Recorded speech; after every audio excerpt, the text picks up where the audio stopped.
Have you ever felt like you're caught in this um, subtle, relentless tug of war? Hmm. You know, that constant ping of notifications, a feeling of being perpetually on call for, well, everyone but yourself, Yeah, I know exactly what you mean. and the exhaustion from an endless to-do list that somehow mysteriously seems filled with other people's priorities. Right. Your own stuff just keeps getting pushed down. Exactly.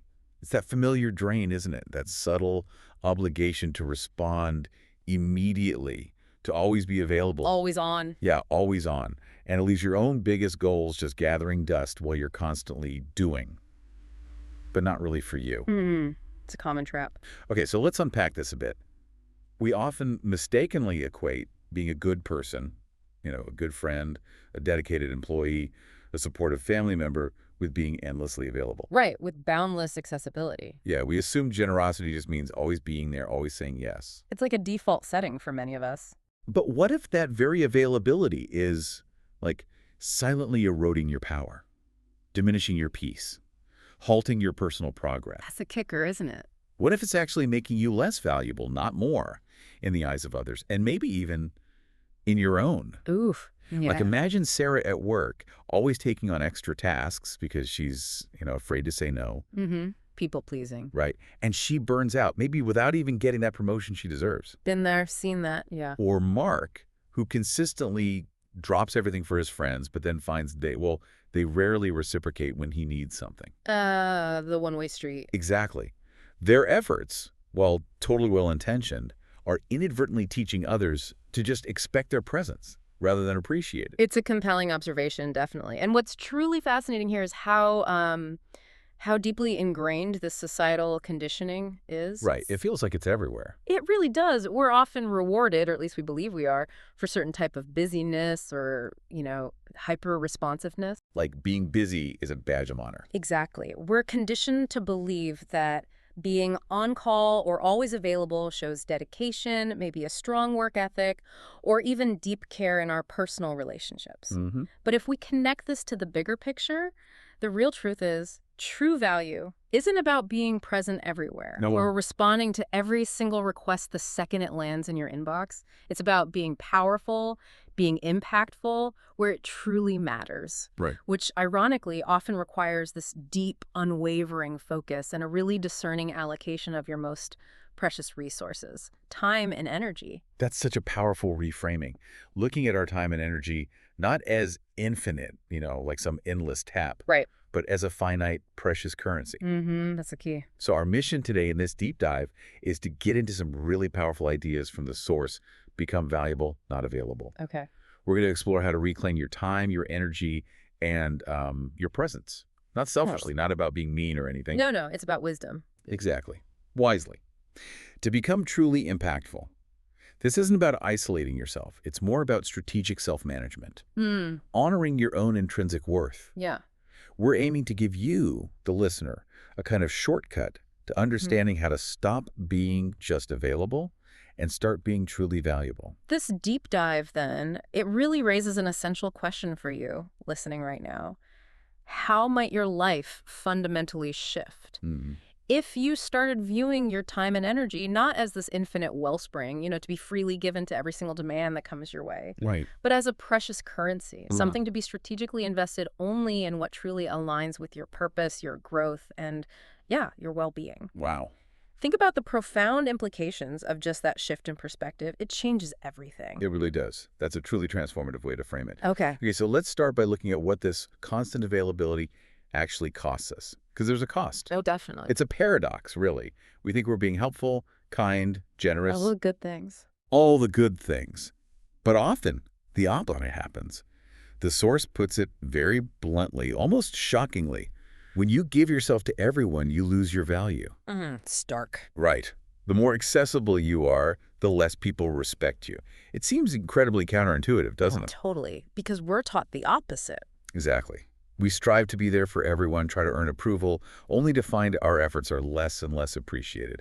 Sometimes even taken for granted. It's a stark reality, and it really hits home for a lot of people, I think. It is a critical insight. Yeah, precisely because this constant availability, over time, it subtly trains others. Trains them. How so? Well, it trains them to believe that your time, your energy, even your peace of mind, they're theirs for the taking. Wow.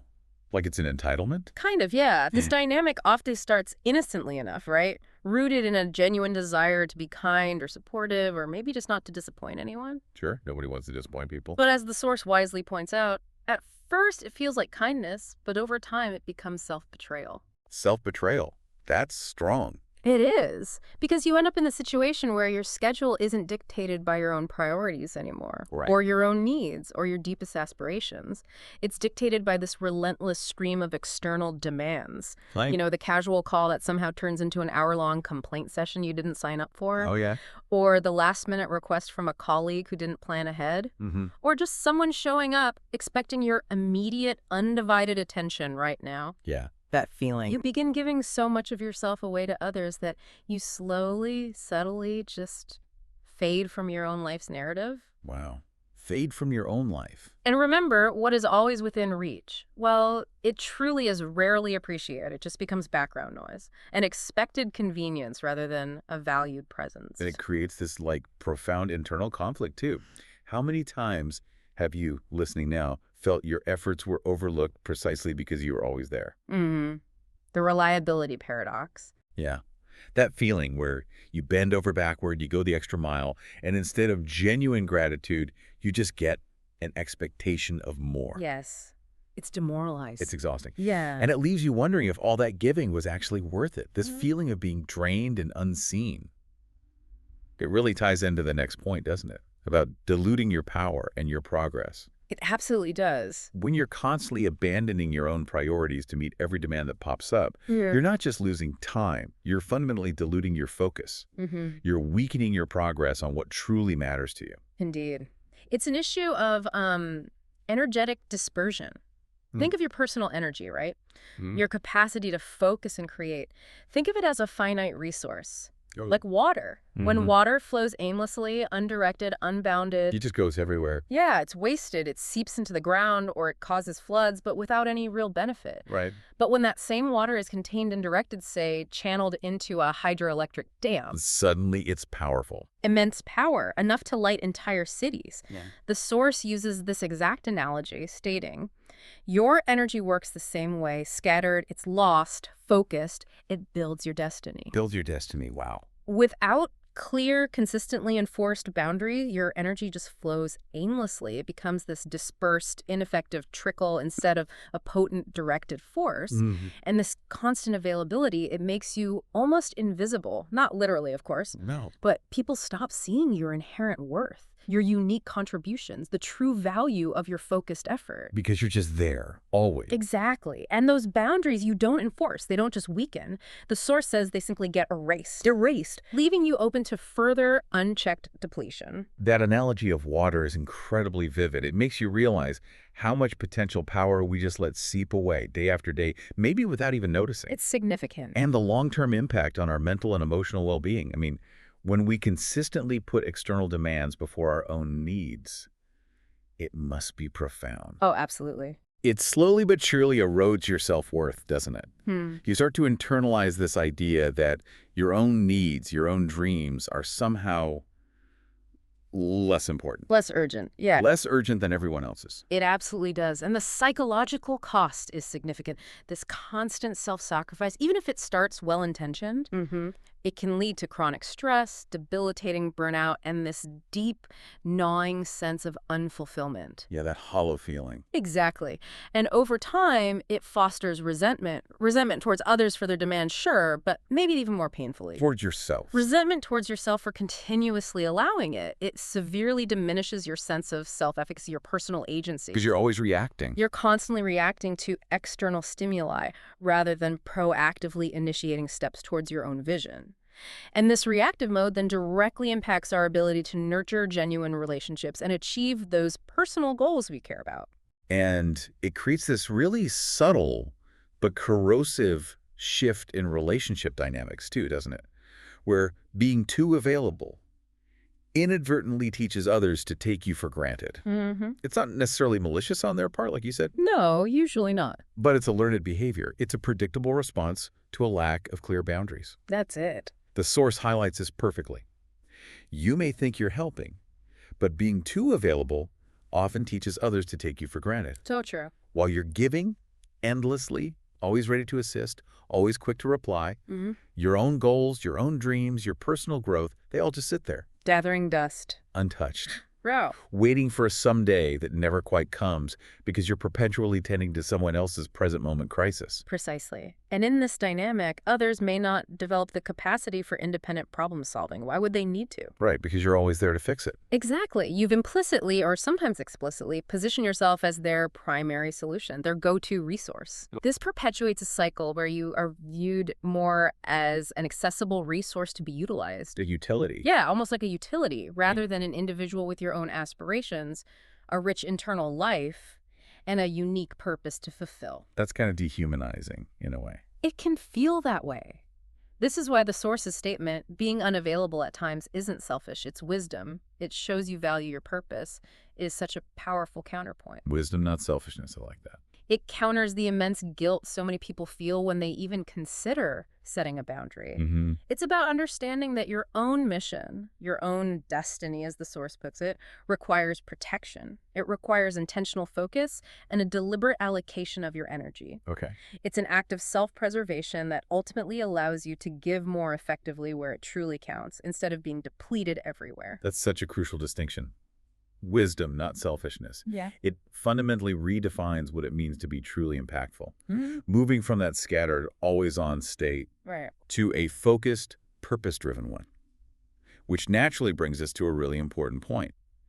The huge difference between just being busy and actually being purposeful. Yes, let's get into that. So if constant availability is this, like, quiet, insidious drain on our value and progress, what's the antidote? Well, the source calls constant availability a silent killer of dreams. Wow. That's strong language. It is. Because it's that insidious trick where you believe you're being productive Yeah. simply because you're always doing something for someone. Right, the activity track. You tell yourself, I'm so busy, I must be getting so much done. But busyness is not productivity. And busyness is certainly not purposefulness. No, they can be polar opposites. They really can. That's such a critical distinction to make. Busyness, especially when it's driven by external demands, often traps you in these endless reactive cycles. Like a hamster wheel. Exactly like a hamster wheel. You're constantly putting out fires, responding to notifications, checking off tasks that aren't truly moving your needle forward. It creates an illusion of accomplishment, but without meaningful advancement towards your deepest desires, your core purpose. Right. Purpose, on the other hand, demands a completely different approach. It requires deep, uninterrupted focus. It requires unwavering discipline. And, critically, What's that? the courage to say no. The no. That's the hard part for many. It really is. Purpose is about cultivating an inward journey, listening to your own guidance, your own values, rather than constantly reacting to the external clamor. The source makes this point powerfully. You cannot hear your inner voice if you're always answering the voices around you. That's profound. And think about this one. You cannot build your future if you're always repairing someone else's present. Oof. Yeah. That hits hard. These truths highlight that our energy, our attention, they are finite. And their direction fundamentally determines our destination. Where are you pointing them? That's so relatable. Yeah. I mean, how many times have you, listening, been busy all day, rushing from one thing to the next, only to realize at night that you haven't moved an inch closer to your own significant goals, the ones that genuinely light you up? It's a deeply frustrating cycle. It leaves you feeling drained, unfulfilled, and, yeah, often pretty resentful, too.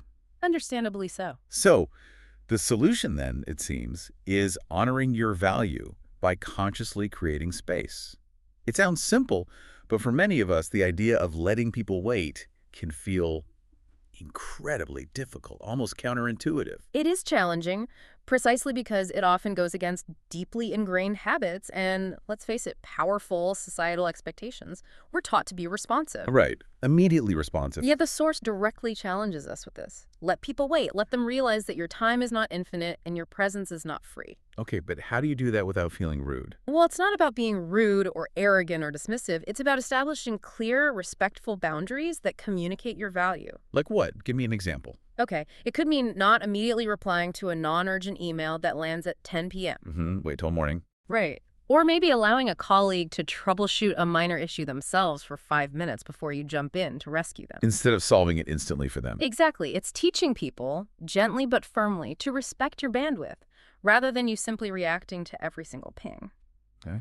These boundaries, they serve as a vital mechanism to filter what genuinely deserves your attention and energy. They're not a wall to isolate yourself. Right. It's a filter, not a wall. Precisely. And here's the profound insight the source offers. Boundaries don't push people away. They teach them how to respect you. Teach them how to respect you. And the people who truly care, the ones who are genuinely aligned with your journey, they will understand. They'll respect these limits. They're the ones who don't.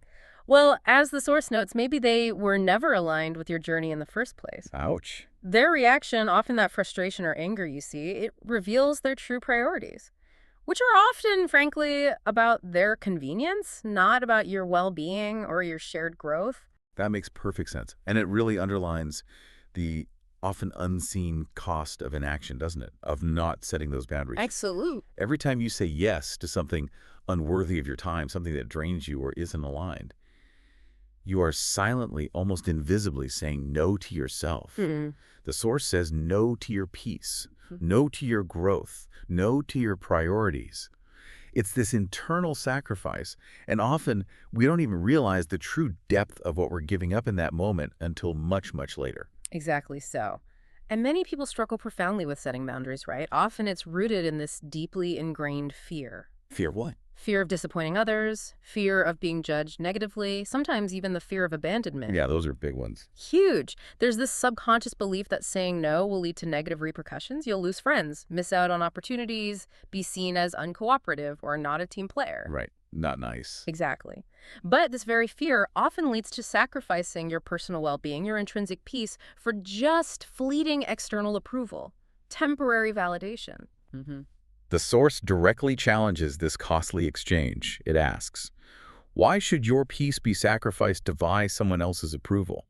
Why should your well-being be the price of their comfort? Those are really pointed questions. They highlight a critical internal conflict that many of us face daily, maybe even hourly.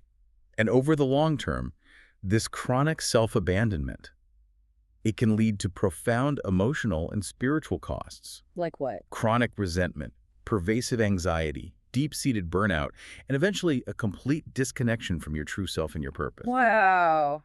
That's heavy. But here's the flip side. The individuals who genuinely value you will honor your limits. They'll recognize that your well-being is paramount, not just for you, but for your ability to contribute meaningfully. Okay. And tellingly, the source points out, those who get angry when you say no are often the ones who benefited most from your lack of boundaries. Wow, that's insightful. Their anger isn't really about your decision. It's about their perceived loss of access and control over your resources, your time, your energy. That's a powerful revelation for many, I think. Realizing that someone else's anger is less about your boundaries and maybe more about their perceived loss of control. It reframes everything. But, okay, for someone struggling to really internalize this, what's a concrete example of how respecting your own worth through boundaries immediately, tangibly, changes how others perceive you? How does that shift feel in practice? And crucially, how do we navigate that initial wave of guilt or discomfort that inevitably comes up? It's a vital question because, let's be real, that initial discomfort is, well, it's real. Yeah, it can be intense. Okay, let's imagine a scenario. You have a colleague. Let's call him John.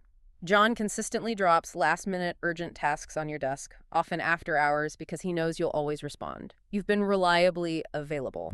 The go-to person. Right. So the next time, instead of immediately dropping everything and responding, you might reply with something like, John, I'm currently focused on my priority project right now, but I can definitely look at this first thing tomorrow morning. Okay. Clear, polite, but firm. Exactly. Or if it genuinely sounds urgent, maybe. Okay, I can give you 5 minutes now to help you brainstorm a quick solution, but then I really need to get back to my own work. Setting a time limit. Right. The immediate shift you'll likely notice is a change in John's expectation. He might initially react with a bit of surprise, maybe even mild frustration. Yeah, because you changed the pattern. You change the pattern. But over time, maybe he learns to plan better. Or he learns to approach you with more thoughtful, less last-minute requests, because he now understands that your time isn't infinitely elastic. It has value. Okay, so what does that feel like for me, the person setting the boundary? In practice, what this feels like is a subtle but profound reclaiming of your own agency, your power. You'll likely feel a sense of relief, maybe some control returning, and definitely a strengthening of your personal resolve. It feels good, ultimately, Yeah. in others.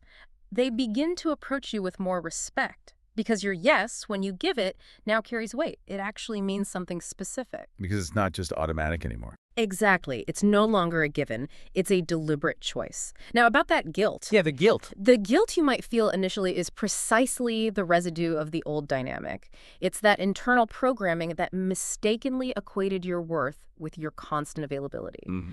But with each boundary you successfully set, and importantly, see respected, that guilt diminishes. It really does. It gets replaced by this growing sense of self-respect and genuine empowerment. So it's like building a muscle.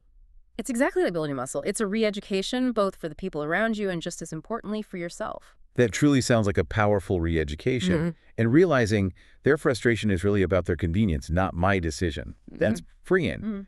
This brings us squarely to understanding that boundaries aren't just about protecting yourself. They're about actively elevating the respect you command. Precisely. Let's talk about that elevation. Yeah, this concept of setting boundaries isn't just about, personal well-being or avoiding burnout, though those are huge benefits. Absolutely. It's also about actively shaping how others perceive you, and ultimately, how they treat you. The source makes it crystal clear. Every time you allow disrespect, neglect, or overstepping, you silently train people that this behavior is acceptable. It's like giving permission without words. Exactly. It's like this unspoken curriculum we're teaching those around us, maybe without even realizing it. And once they get used to it, they begin to expect it. Often they even start to demand it. It becomes the norm. Right. But when you establish clear, consistent boundaries, you send a powerful, unmistakable message.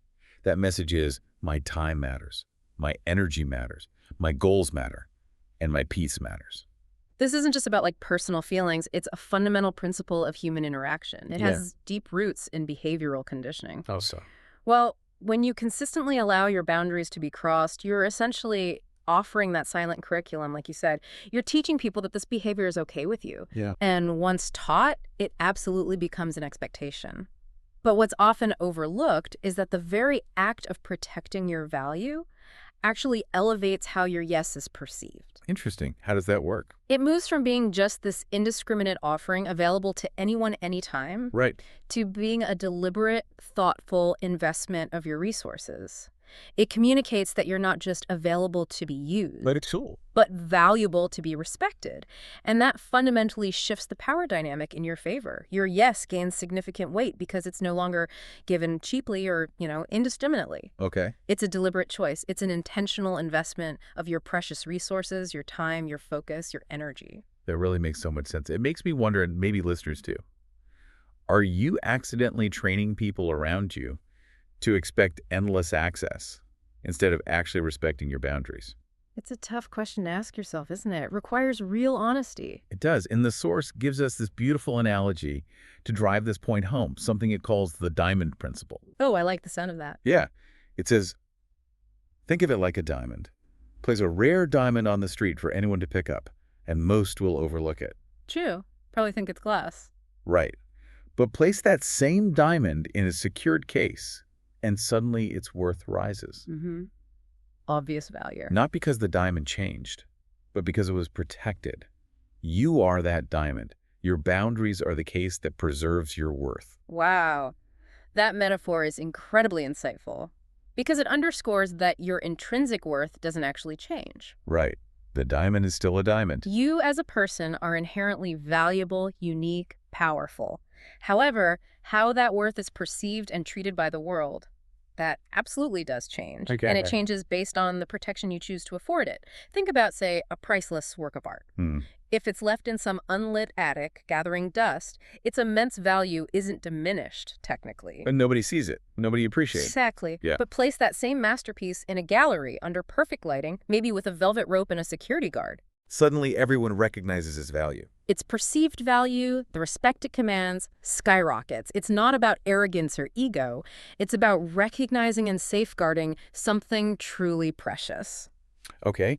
How does that apply professionally? Well, in a professional context, for example, protecting your time may be saying no to tangential requests that don't align with your core Right, expertise staying focused. and focusing instead on high-impact work that can dramatically elevate your perceived value and competence. It communicates that